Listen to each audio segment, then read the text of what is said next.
Good morning, Steve. How are you? Fantastic, Dan. Good morning to you. Today is, I believe, December 9th, 2024. I've got all Don't you sorts dare. You of take that back. what? 2023. We're coming to you. 23. See, I'm already planning for, the next year. I mean, my mind has been in 24 because I've been making graphics and emails and stuff. And so I've been Sure. using the date 2024. You have the opposite problem than the rest of us. Yeah, exactly. I'm a year ahead. So it's 2023. I was kind of hoping it was 2024 because my Titans are doing so horribly that this season. We're going up against Miami on Monday night, and Miami's favored by 14. So there you go. There's our Titans talk for the week.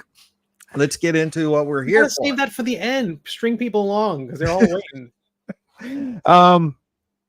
Who the hell are you, Steve? I the hell am Steve Conley. I write intro webcomics, specifically the Middle Age, which you can read at middleagecomic.com. And I make TTRPG content, including the Any-nominated Intoximancy, the not yet nominated Death Dealing, and the not yet funded. Well, no, just funded. Recently funded.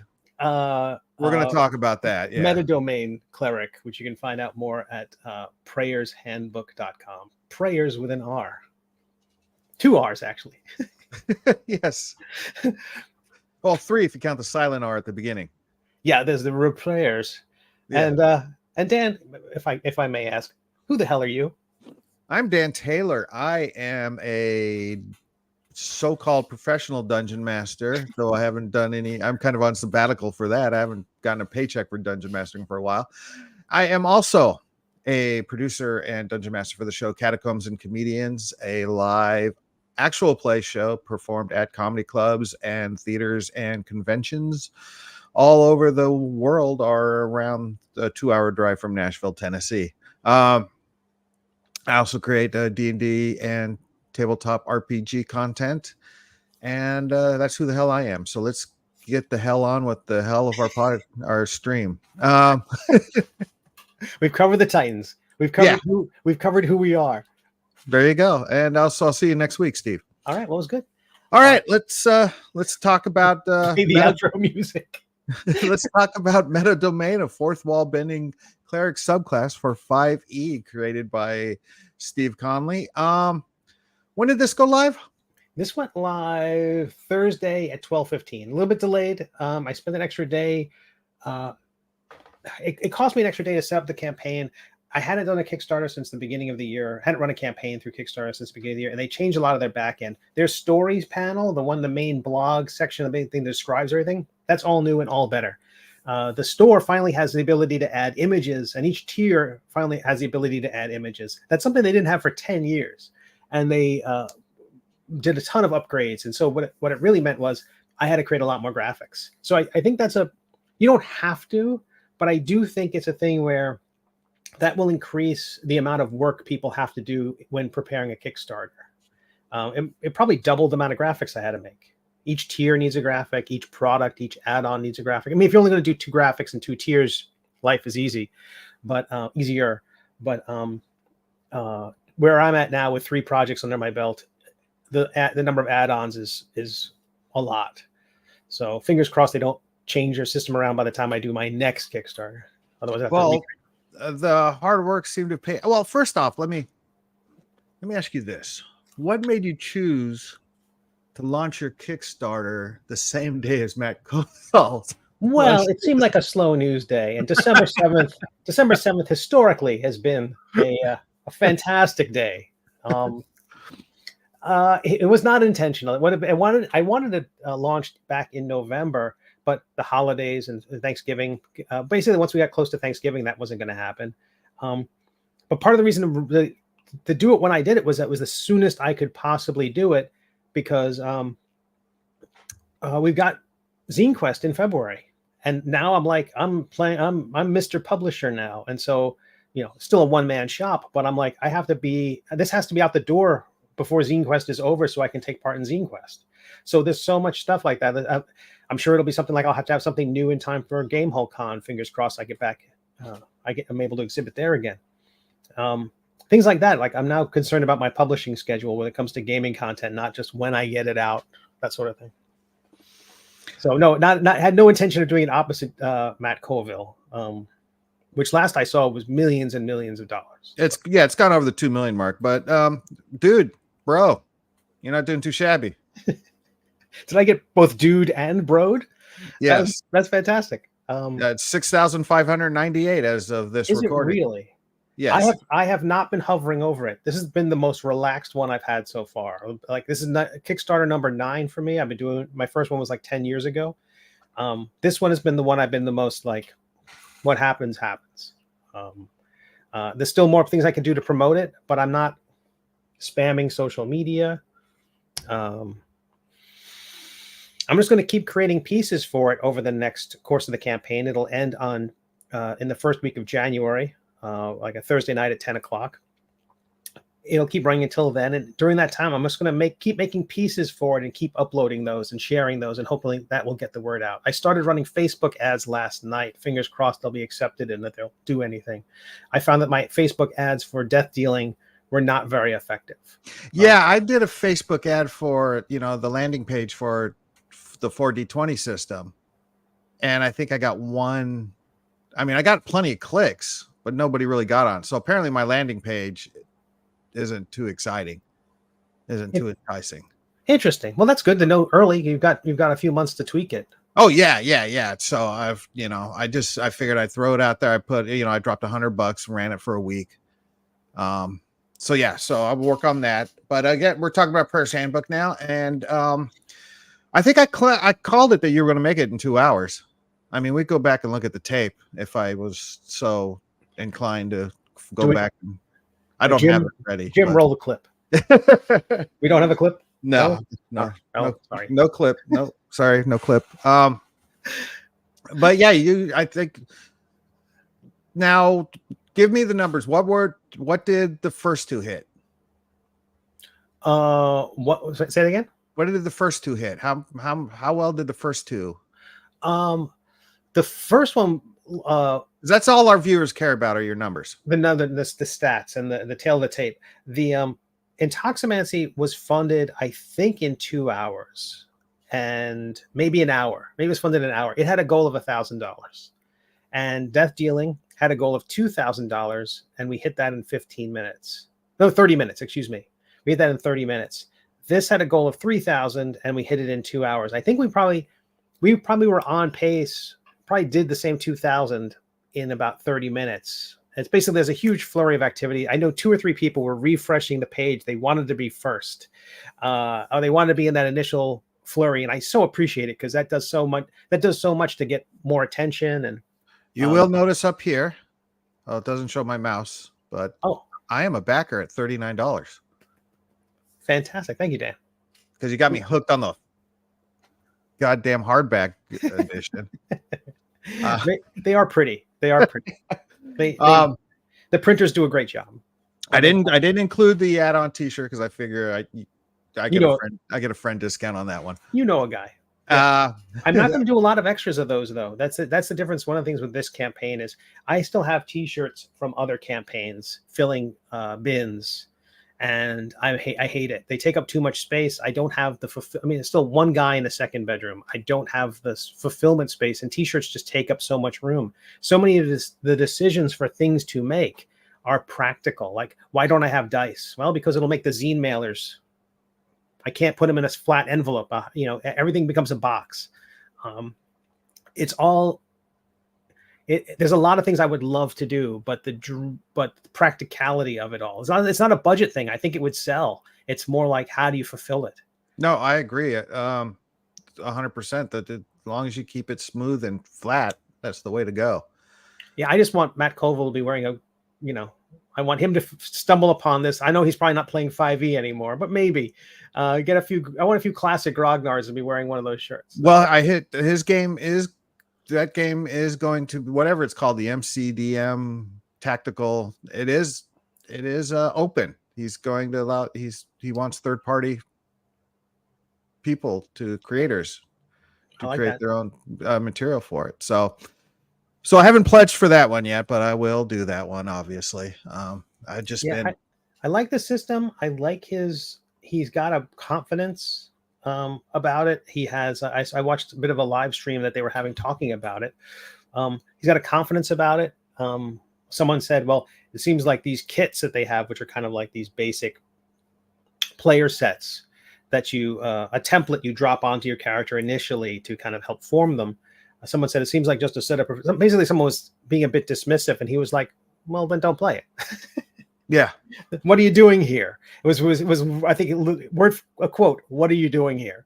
If you're not into what we're doing, then what do you? So, I don't know. That's feels I don't know. It feels like he knows his community and he's confident with what they want. So, well, and then that's the one thing with our, our business here, our community, as far as it comes to this, there are always those naysayers who will come in just to naysay. Oh yeah, we dealt with it in comics, sure, but I think they may be more vocal in the role-playing game. Yeah, because comics are allegedly entertainment, and so people will. The immediate criticism people often get is if you'll show them something, here's my Astounding Space Thrills comic. Oh, so it's Star Wars meets blah blah blah. They'll immediately put it in a bucket, and the people don't realize as a creator that sometimes being put in buckets hurts. Like you're putting my project, this thing that I've crafted, it's an extension of my soul, and you're saying, oh, it's just like this other widget, and like but in the gaming world, we're making tools for them, and everyone there's a craftsman that thinks they're a craftsman. They are a craftsman. They take these tools and they do stuff with them, and so we're handing them a new tool, and they're like, I don't know if I can use this, or I got 5 other things that do exactly the same thing. What makes this tool better? But now, as not talking as a creator, as talking as a consumer of these products, I'm not going to go out and tell Matt, well, that's just like that, or why is it like, that right. Sounds kind of dumb. I'm just, I'll just keep my mouth shut and move on if that's not the game for me, right? I would say I would say that's the vast majority of people, but you never hear from them. It's that there's when I ran an ad, and it was still running. It's still running now for Intoximancy. It points people to my website. And someone was on there saying, I'd buy this if it wasn't for dog shit 5e. It was their quote. Yeah. And I'm like, well, thank you for your comment. Thank you. Thank you for filling out your business reply card. But and are they expecting you to all of a sudden just say, oh, well, let me change it for you? I will trash all these 5e editions and I will get that Pathfinder edition. I don't know what they're expecting. I think that's was part of social media. If you're going to have a round table with the planet Earth, you're going to hear from people, and you're inviting comment. You're going to get some comment that's going to be a little bit like stuff you and I wouldn't say. You would say it, just to hurt me, but we wouldn't. But I would say not to people we don't. Yeah, I would say to you, to your face, not to people we don't know. Yeah. Yeah. But also I would say it while I bought you lunch or something like that, and it would be, and it'd just be me busting your chops. Yeah, absolutely. Yeah. But yeah, these, and I maybe I got thinner skin than you do. Well, maybe, and some people might think they're being a mystery. They're being, Crow T robot. Maybe they think they're commenting and being, edgy. Doing their crowd work. Yeah, exactly. They're being, look how wacky I'm being. And, but the guy's like, it's dog shit 5e. He really just has an axe to grind, I heard that from people at Gamehole Con, but not in those terms. They're like, well, I don't play 5e. It's like, that's the other way to say it. Oh, this looks fun. If you ever do one for Pathfinder, let me know. That's the way to say it. But I don't know. There was a lot of grief that putting things in boxes, that Candela Obscura was very similar in operation and in mechanics to Blades in the Dark. I had just got done playing Blades in the Dark, my first time playing the game, finishing a short adventure. And then I saw the first episode of Candela Obscura, and I'm like, this is Blades in the Dark. This is not like, it was like, it felt like something that weren't the same labels. It wasn't strength. It was, it was muscle. It wasn't agility. It was dexterity. It was that sort of one-to-one equivalent. And then maybe the nuances were different, and the world building was certainly different, but you had gangs, you had dice pools.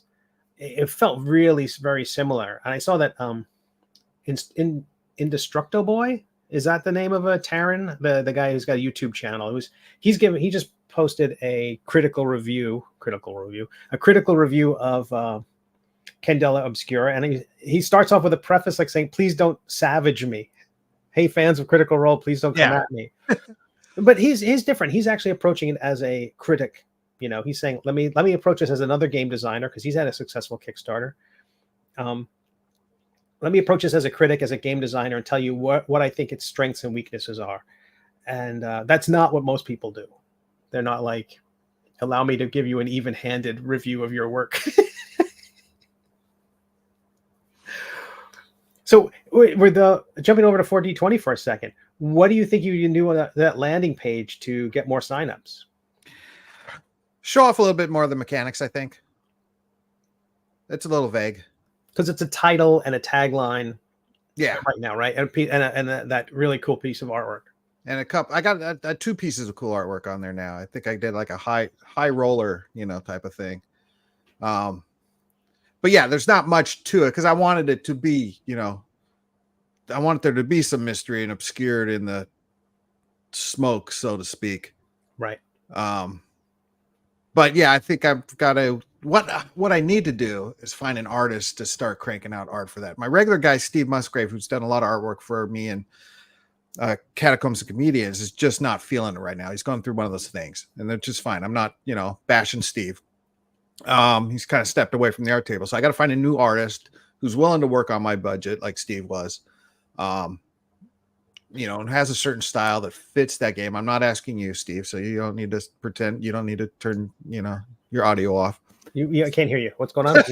Because honestly, you're not the right guy for this, for 4D20. I have not done the research. I'm shooting you down right now. I'm not a subject matter expert, I would say. So I think that's, honestly, your stuff does, it's great. Your stuff is great because, you do a good job on it, but the artwork sells it. Yeah. Oh, absolutely. It can't judge a book by its cover. Oh yeah. Except online. Yeah. When they get to see is the cover, and if they don't like the cover, they won't read the blurb. You don't get a chance if they don't like the cover. Right. Yeah. So I got to concentrate on getting an artist, but it's just, there's so much on my plate right now between, getting that. I'm having so many issues with the print on the Star Marshals. I don't know. I got to send out an update and just say, look, I got to explore other avenues to get this printed. Oh no. Because if I was printing thousands of copies, it would be no big deal. Right. But I'm not. It's a limited amount, and the quality limited amount is so variable, even with the same printer. So copy to copy. Yeah. Right. So I'm just not happy with it. And, I want it to be a quality book. And so that's, delayed, and it's, kicking me in the gut because I wish I could get that out, but I don't want to send out a, subpar product more than the fact that it's subpar just because it's, how much it's me. So have you looked at Mix'em as a printer? Mix'em? No. They are great. They print my zines and they print my hardcovers. They're print on demand. It's very expensive if you want 10, but once you get to 50 or 100. No, it's like I need like 100, Yeah. And it's black and white. Yeah. Yeah. Yeah. Check them out. Their quality is top notch. They're a little more expensive because of that, but the quality of the books are top notch. The packaging when the books arrive, as someone who works who handles a lot of shipments, you will be dazzled. The books are put in plastic.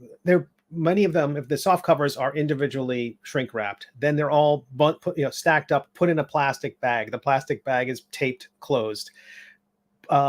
Paper around the outsides or bubble wrap inside a double-walled box. It is like, I've never seen anything. I've ordered books for 25 years. I've never seen books arrive in such solid condition.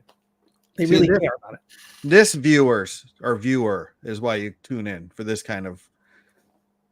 This is why they don't tune in. But this is really like the in the weeds. This is exactly the stuff we were talking about at GameHall Con. You get a bunch of people who get zines together. We're like, okay, tell me about your staples. Yeah. Well, it's a corridor in the labyrinth of creativity if you're going to produce, the physical product, right? It, So, Star Marshals aside, Star Marshal side. um, yeah, so which is good. I'll check out Mixum. You said okay. It's been a weird week for Catacombs and Comedians. Not bad, not good, not necessarily. I've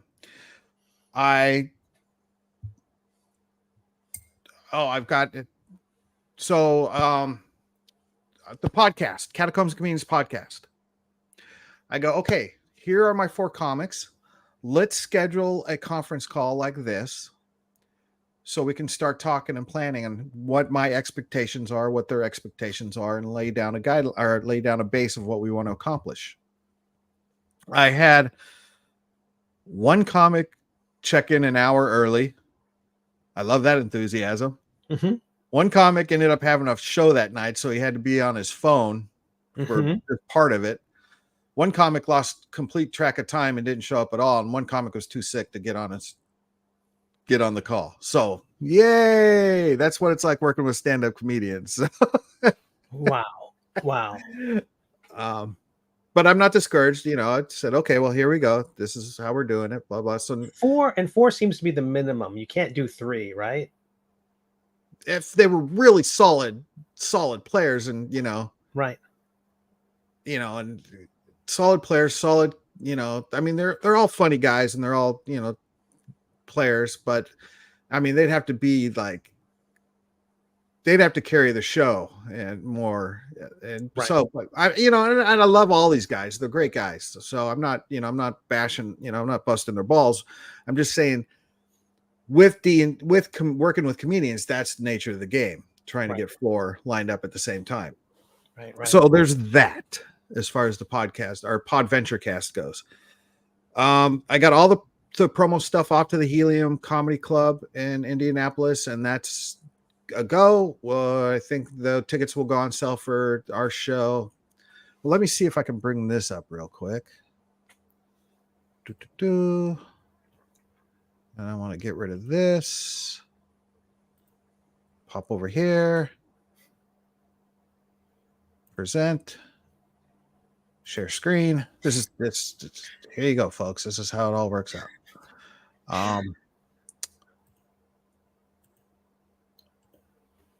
There you go. So that is special pre-convention event. That's great.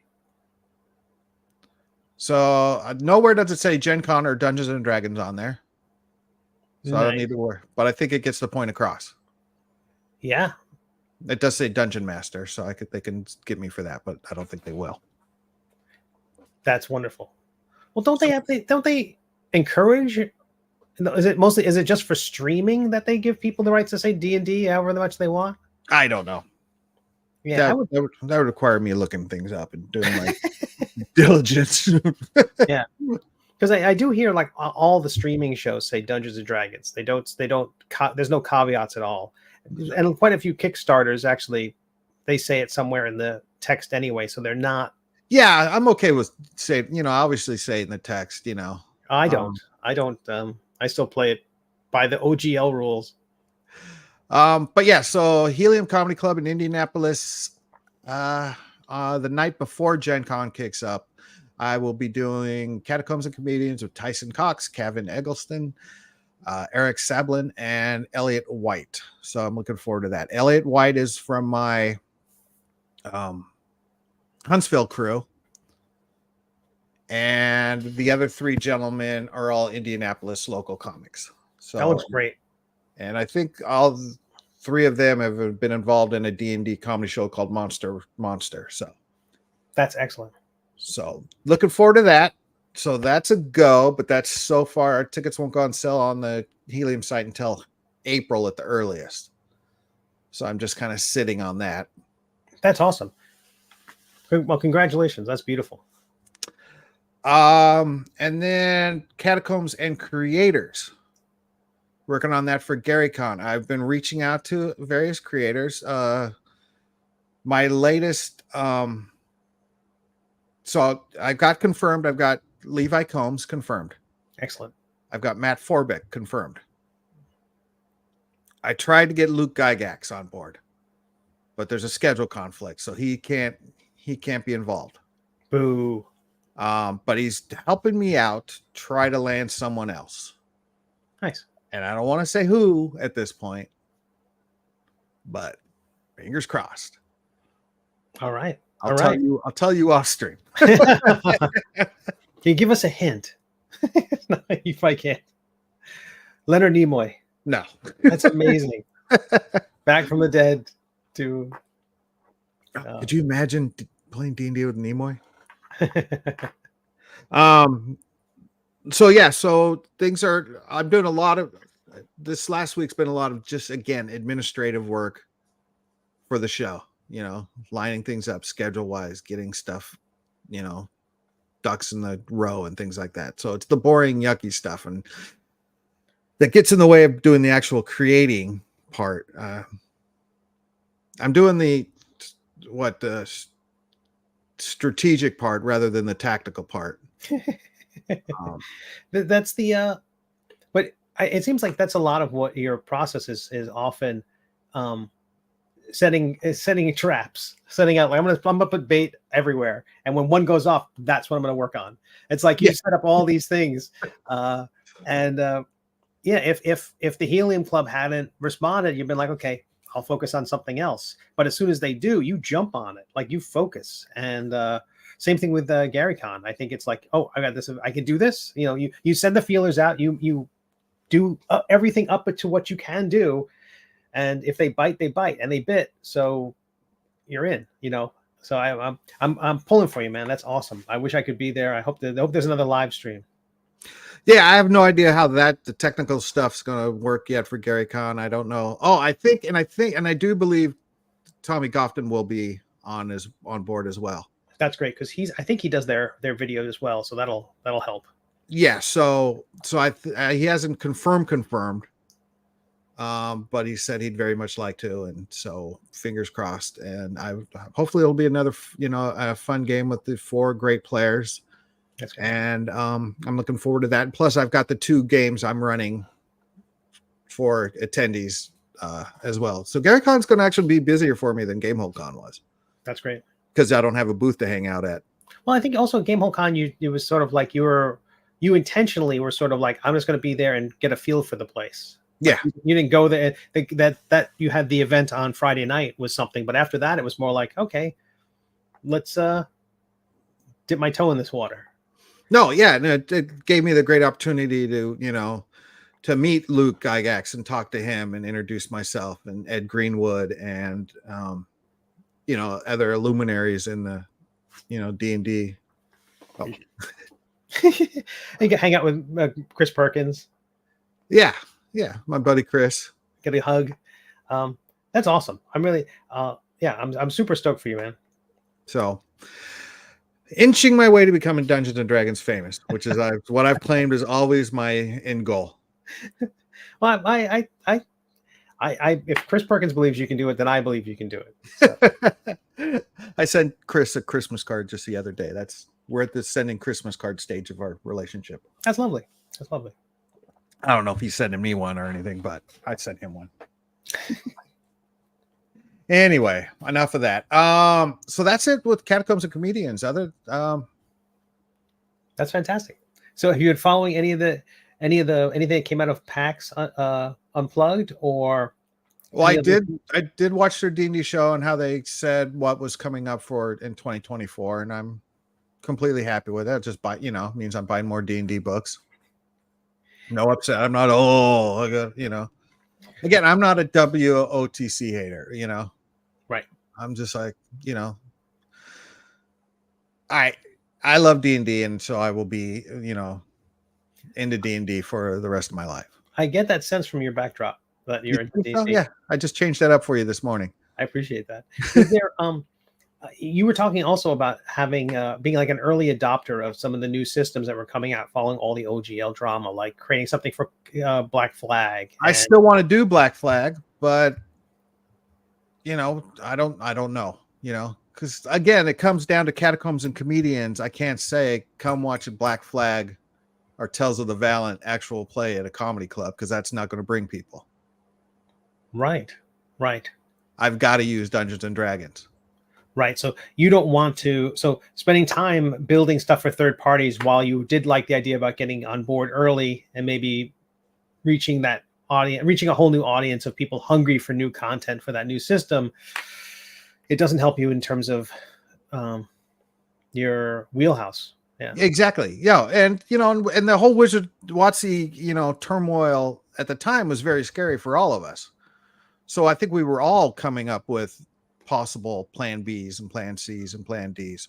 Oh yeah, I thought I was done. I thought, I made one thing and it's over. This is an interesting time too. I do feel that I felt like Death Dealing suffered a bit from, because Intoximancy was funded before all that stuff blew up. I basically got the hardcovers arrived, and then like 2 days later, the Linda Cadega article came out. There was grumblings beforehand with about all the NDAs going out and stuff like that. But the Cadega article really shined a light on the whole situation. Then Death Dealing came out. I feel like a lot of people are still stinging from that and 5e and what to do about Dungeons and Dragons. So for all I know, that had an impact. And now people are there are people stinging from the OGL thing from almost a year ago now. There's people who don't want to do anything because they're waiting for the next edition to come out. And then it's the holidays right after Thanksgiving. Everyone spent all their money in their post-turkey frenzy. So it's an interesting time to be doing a Kickstarter. I think people even ask Colville about that. Like, you're doing it now? Why would you do it during the worst time to try to get money out of people? So for all we know, he would be doing even better if he was doing this, I don't know, September. But I understand his desire to do it now while 6, while 5.5, while 5th edition 2024 is nebulous. While it's still got a big question mark hanging over it, now is the perfect time for him to do this. Because if once 6 comes out, whatever we're calling it, 5.5, I think I don't want to mess up who said this. I think it might have been Colville himself who was calling it 5.5. Yeah. If 5.5 comes out, once 5.5 comes out, I think a lot of the oxygen will leave the room for other game systems. I believe so too. And I hope all these other game systems do well enough. Keep expanding the hobby. I would love to explore other games, and I'm not, I've already, bought the Tales of the Valiant books. So, I'm going to get them. I will work with it and see if it, I would love to create something just for that. After hanging out with Mark Miller at, Gamehole Con, I want to do some Traveler stuff still. That's great. I'll check out Colville's. I don't know if I'll jump into Colville's, but it doesn't sound like a system for me from what I've looked at. But I'm sure there's stuff to learn from it. And again, was there a specific thing that made you go, I'm not sure? No, not really. I haven't researched it enough. But it hasn't hit. You haven't heard anything about it that made you go, I want to play that. Oh, that's the system for me. Yeah. Yeah. So it's not so much you heard something that didn't. It's just nothing's piqued your interest yet. Nothing's got me super excited about it. I will say that cover is amazing. We talked about covers selling it. That cover he has for his book is fantastic. Absolutely glorious. So,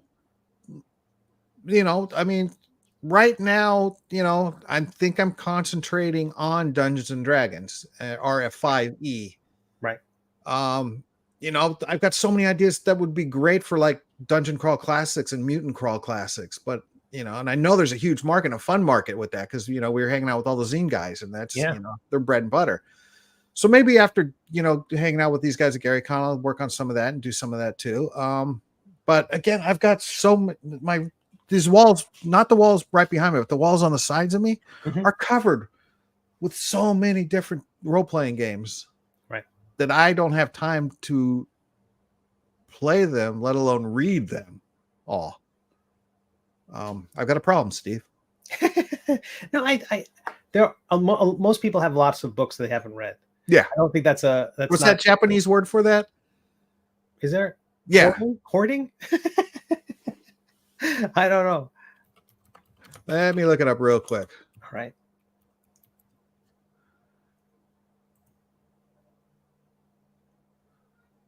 Sundoku. The meaning of buying reading material and piling it up. Wow. So is it's an impulse to buy it and have it pile up, to have it is it a collector's mentality? Is it like a fear of missing out, or just a coveting? Like, I need to have that. It's a fear. I think when it comes to my RPG books, it's a fear of missing out. Okay. All right.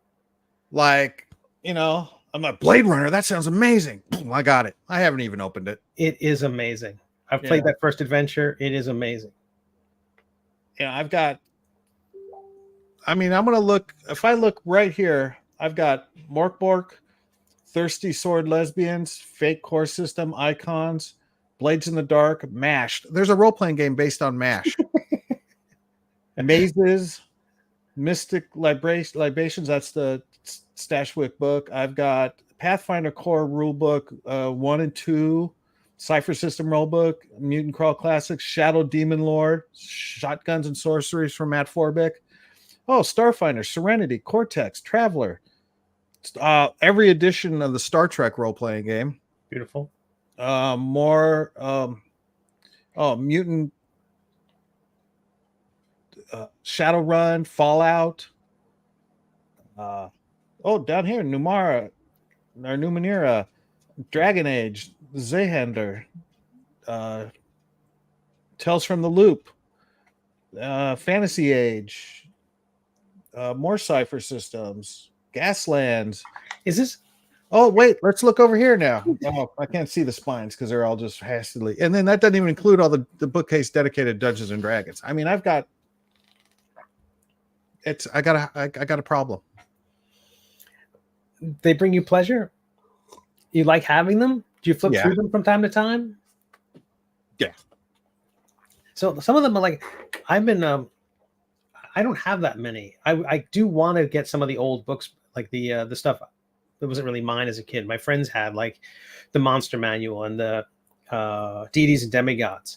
All that stuff is like, I want to pick that stuff up because I never had it. It was always stuff like I would see when I would go play. So there's stuff like that I want to pick up, but for the most part, I've been pruning a lot of my stuff, and what I want to have behind me is mostly stuff of my own. So like my own, and then like Walt Kelly and lots of comics stuff, because I'm still primarily a cartoonist, even though I wear my role-playing game hat often. And I think it's because now, we're in a new house. 2 years ago, we built this house. We moved into this house. I'll be 56 next week. I'm not moving anywhere. I'm going to die here. So now I'll just collect all the books I want now. That's fantastic. Moving books are heavy. Yes, they are. They are awful. And I'm never moving again. They're taking me out of this house feet first.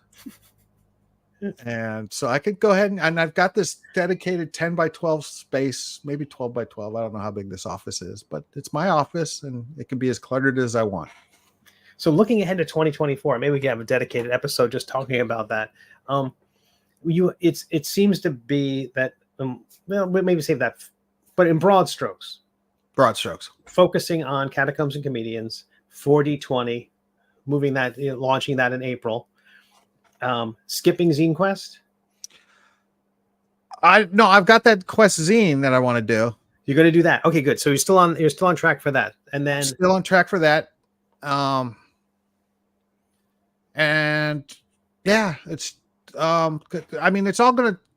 it's going to see what I can line up for Gen Con, because I want to try to do, I got the comedy show at the Helium Comedy Club, but the night before. But I want to see if I can do stuff at Gen Con as Catacombs and Comedians or Catacombs and Creators as well. Does Quest Zine, is that going to be a 5e thing? Yeah, just because I know it and right. Yeah, because let's do it this system, then it's, that's just more time, Right. So, and then hopefully they'll have a regular Zany show in their new room, fingers crossed, starting in April. So that might be like an every other month type of thing. And, hopefully we can do Knoxville again. And and I want to, and they're starting to be taught, maybe exploring other clubs, going to Chattanooga or going to. I was invited to a club that was about an hour north of Indianapolis, and I'll talk with them about that. But again, that's a 5-hour drive for me. And now comedians are like, that's nothing. I would drive 5 miles or 5 hours right, for a $50 10-minute gig. Right. They're hungry for stage time and all that. Yeah. But I'm hinting again. My birthday is next week. I'll be 56, and do I want to drive 5 hours for an hour and a half show and drive 5 hours home? Right. There's absolutely a part of that I feel like there's stuff, there's loading into conventions, and I back in the mid-aughts, I gave away comics. I had like thousands of comics printed. I would hand them out at comic conventions and lugging them into the hall. Never want to do that again. Never, ever, ever. I'm like, no, it's at some point, having crested 50 myself, I'm like, nope, I don't ever want to touch lifting. I don't want to lift anything. I barely want to stand. So I don't know how you would traipse. Well, but are you tempted to go the 5 hours for that show? Oh, very tempted. But it would be a loss, because I would have to drive 5 hours, do the show, stay the night at a cheap hotel, and drive back the next day. So it would be a loss for me. Unless your merch table cleaned up, right? And that only happened at one show once, where I made $500 in a merch table in one night, which was great. I completely forgot about the check that the club paid me until 2 months later. I'm like, oh, I should cash this. It's got to be a thing where, as you get more, I feel like this is currently going on with Prayer's Handbook, that now that I have backstock, that I have other material, it makes it easier. When you have a set of a merch table and you have 4D20 and a quest zine and everything else you've got, I gotta think you're gonna make more money. Yeah, once I get that, so I may very well be doing this show. If after January, February, March, April. I keep forgetting the 420 is in April. After April sometime. So, we'll see. Is there, and what are your conventions? What's your convention schedule for 2024 look like? I know Gary Con, I know Gen Con, I know Game Hall Con. Yeah, those three right now. PAX Unplugged. I would like to do PAX Unplugged next year. That's great. And that's why I want to get this podcast out, because help build an audience that way. I would love to do Catacombs Community streaming, on a regular schedule, but I'm not at that place where I can afford the technical aspects of, all the equipment and hiring a producer, and because I can't do that and DM at the same time. Right. And what's the producing part of it? Is it just going live and handling chat and things like that, or things like that? Yeah, exactly. Doing, and just making sure everything's set up technical wise, and somebody, running the OBS and doing all that. Yeah. I can't do all that. It's just impossible for one man to do. Right. And I want to be able to give my best and all my energy into creating a fun, entertaining show and session. And everybody, I've gotten a lot of advice from people saying, hey, you should do like Critical Role. And I'm like, yes, I should, but I can't, Is that a thing Catacombs and Comedians can crowdfund? Like you crowdfund Catacombs and Comedians, and everyone who backs it they get credits at the end, and that money goes toward equipment and whatever it costs to, I don't know what the per diem is for someone who's going to run your OBS and stuff like that. Is that I don't know. And again, I haven't had the time to research what that would be. Right.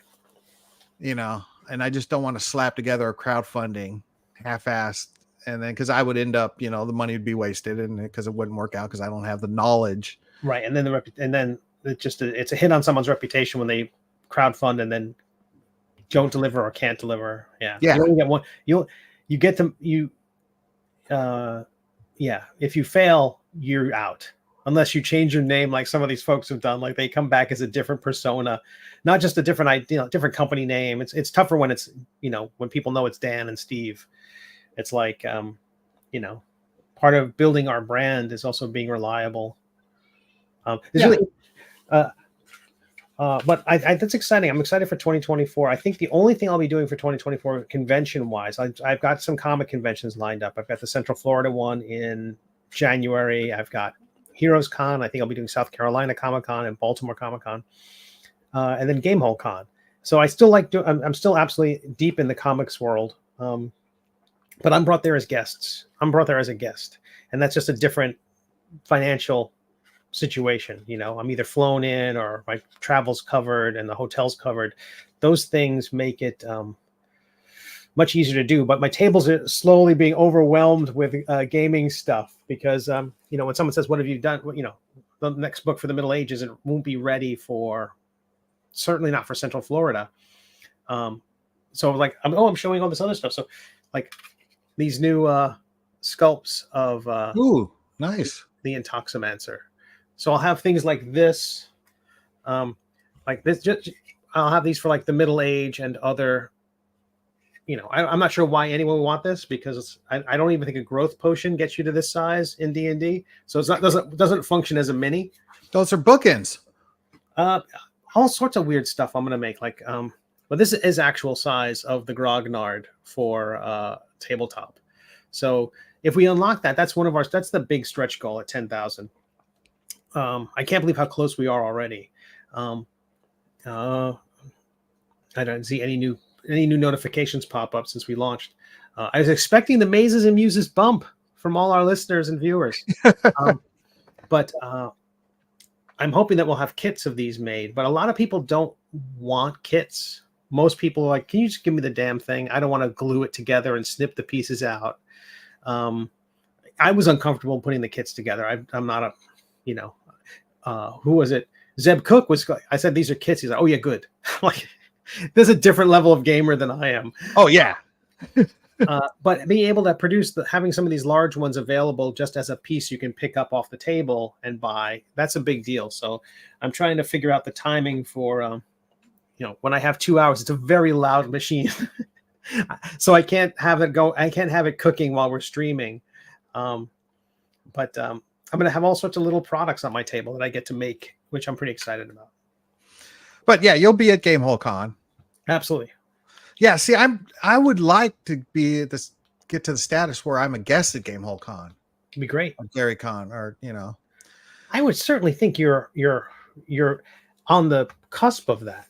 I got to be D&D. That's the only when you're D&D famous. Is that the metric? Someone asked about success when I was on the Pencil to Pencil and program, and I was like, it's a moving target. To me, I feel like everything is a stretch goal because it's like you achieve this success, and then it's like, well, what's the next thing? What drives you after that? Because it's like, I'm D&D famous. All right, I'm gone. I'm out. No, it's to stay D&D, everybody. To stay D&D famous. Then to stay D&D. Okay. I mean, what I would love to do in 2024, I mean, besides have more comedy shows, get a, you know, for Catacombs comedians, here's my goals. Be invited as a guest to some of these shows.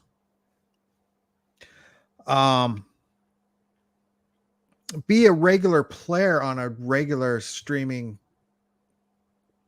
live actual play show of some, you know, taking off the fez. Notoriety. As a rando, as a normal person. And I'm not, you know, I would love to be able, because I think I would learn more about how I could, you know, my own programming if I'm in it, and where if I'm not worried about, you know, running the show, where I could contribute as, you know, a player, which I would love to do. So anybody looking, you know, who has a streaming D&D show, I'm looking to play. I know D&D pretty well. Play. Yeah, come on.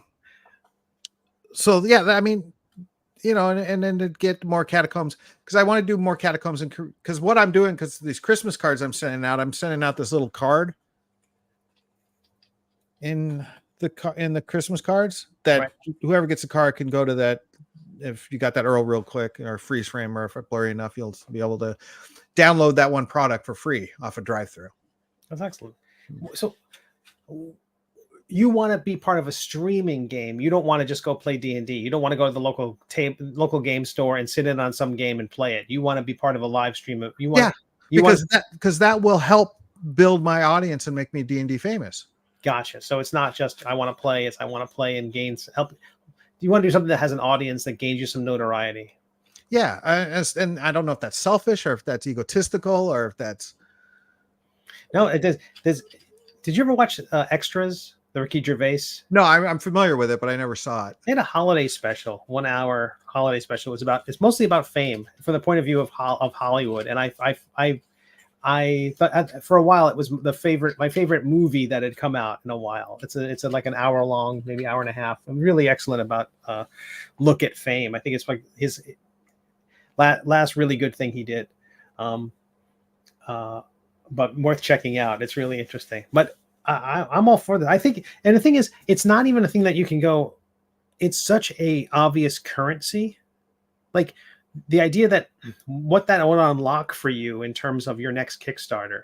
There's some Kickstarters going on right now by people who I know have hundreds of thousands of YouTube followers, and the Kickstarter's not doing great, and I don't know why. How did they not get the word out? So I'm just baffled. We could talk a little bit of that offline. I don't want to. I'm hoping that they will relaunch the campaign, having rethought their promotional plan. Because again, that if a Kickstarter doesn't make its goal, that's what Kickstarter's designed to do sometimes, right? If for some reason the formula is off, you just we cancel, readjust the formula, and then we release it again. It comes out great. So hopefully, but it's a gut punch. It's a gut punch when it doesn't work. But having that kind of notoriety, having any kind of recognition like that's such a huge thing. I don't know how people achieve it, except by being on Mazes and Muses. I think that's how they do it. Well, of course, yeah. Because it's worked out so well for us. Are you looking at trying to get more guests for Mazes and Muses in 2024? Yeah, and getting guests isn't hard. I just got to reach out and, I assume we will have some guests. But right now, honestly, I'm just using this discussion, this platform for you and I to have this. This is, again, you are my muse, Steve. Right. So this program is not for the D&D famous part. This is just the part to talk about getting D&D famous. Exactly. Yeah. I'm not getting an audience with this program. This is, this is just me to be inspired by you. This is like we're two old men who meet once a week at the coffee shop. You've seen those two old guys. How dare you? Old. How dare you? You've seen those two old guys at McDonald's have with their coffee, right? And that's all. Yeah. This is what this is. We just talk about stuff and the glory days. And then I feel all motivated afterwards, and I work real hard on it for. I'm just drained. I am just like, oh my God, this guy. What's up with this asshole? I don't even know what a Titan is. So today it's going to be stormy and rainy here in Nashville. And so I plan on just, I got to batten down some holiday lights outside, and then I'm just going to work on becoming D&D famous all rainy afternoon. What's on your plate? What's the first thing on your to-do list once you've done battening the hatches? Getting out more Catacombs and Comedians holiday cards. Nice. That's lovely. To people of that yeah. I mean, you got to resend me your address. I think I don't have your address. Okay. I know it's an apartment number somewhere in undisclosed location in Florida. That's all I know. That's all I know. We're inside a van. This is the interior of my van, and so I'll let you know where I'm parked. Down by the river. By the river. It's nice. People. The people are nice. So I'm going to work on that. I'm working on a thing called the Leviathan, which is a D&D prison setting. What? Yeah. That didn't even come up. No, it hasn't even come up, but I'm actually making maps for that. So it's going to be part of the Zero Level Patreon that's going to launch officially in January. Bury the lead, why don't you? So we got the Patreon launches in January. All right, that's like a big deal.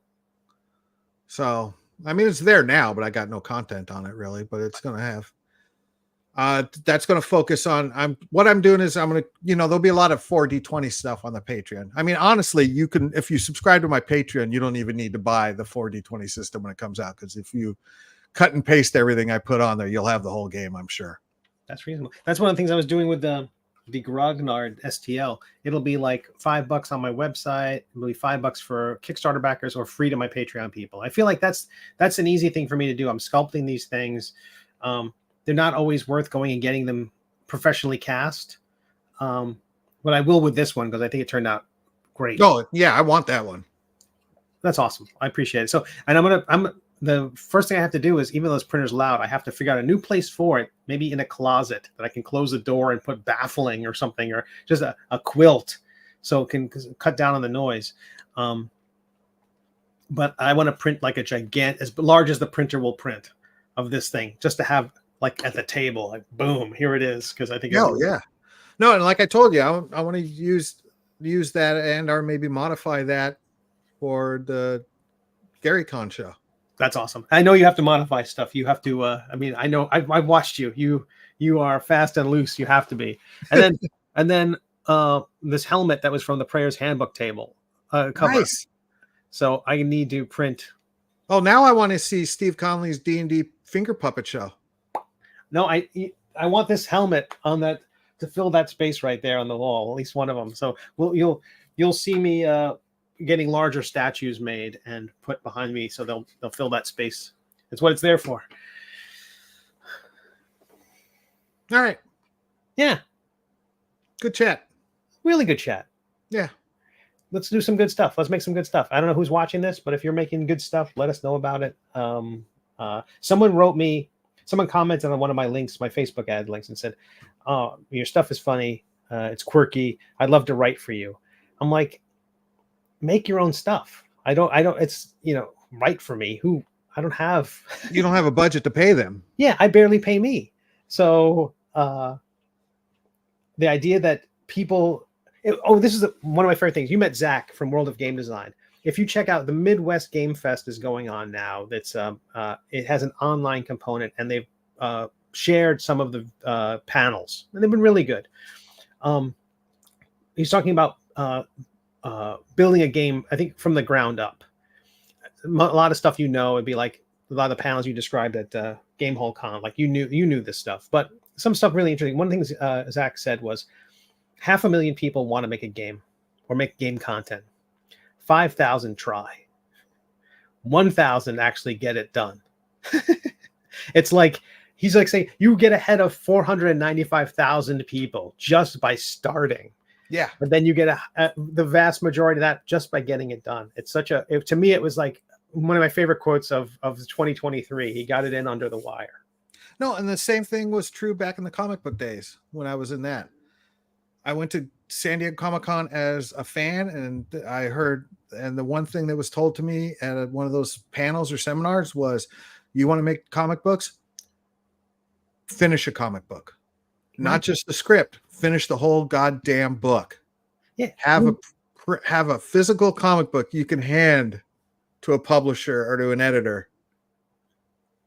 And that's what I did. And Hero Happy Hour was born, and it was a good run for 10 years. Yeah. How do you get to be a comic book creator? Create a comic book. Yeah. Okay. And now people don't have any excuses. You got Drive-Thru-RPG. You got print on demand. Check out Mix'em, and let's hang on the line. I gotta find out more about your Weverwolf. You're catching us in at the home stretch here. We were just finishing up. I'm sorry, but let's go back and talk about everything we talked about. All right, from the top, Dan. From the top. Who the hell are you, Steve? No. Everyone, check out prayershandbook.com. It is my live Kickstarter right now. We've unlocked 3 stretch goals so far, and it is for clerics who think this all might be a game, and features the Grognard, the mighty Grognard, which people seem to like so far. There you go, right there. At 6,598, 181 backers, 26 days to go. Do not wait till day 25 or 26. Do it now. Share it. Let the world know. You will see even I am a backer. And I could have gotten one for free. You could have. And it's the campaign is almost 48 hours old at this point. At 12:15 it'll be 48 hours old. So it's amazing first 2 days. I'm super happy. I would love to get 451 backers, because that will be one more than we had for Intoximancy. That's always my goal, is to have more than Intoximancy had. Well, we'll get there. I mean, I could Werewolf right now is typing away to get on there. Well, I appreciate it, Dan. Thanks for a great show. And all right, Werewolf, thanks for stopping in. And let me get rid of this. And everybody else, every Saturday morning, 11 o'clock Eastern, 8 o'clock a.m. Pacific, Steve and I get together. We have a little coffee with our Mazes and Muses. I should make these available online for people. You should. Yeah, maybe your mom wants to buy one.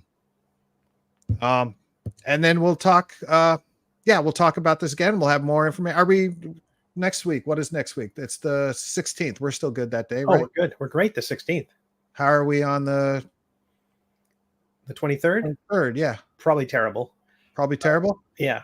Okay. We might want to make next week our year-end wrap-up. Okay, we'll talk about it offline. All right. All right, everybody, thanks for tuning in. Again, follow prayershandbook.com, get Steve's stuff. Go to 4d20system.com to get notified on when the 4d20 system crowdfunding will go for the Sword and Spliff. It's a game to play with your buds. I don't get it. Yeah. All right. Thank you, everybody. Thank you, always, Steve, being my inspiration, being my muse, helping me get through the maze and the roam in the labyrinth of creativity. And everybody out there, may you make all your saving throws.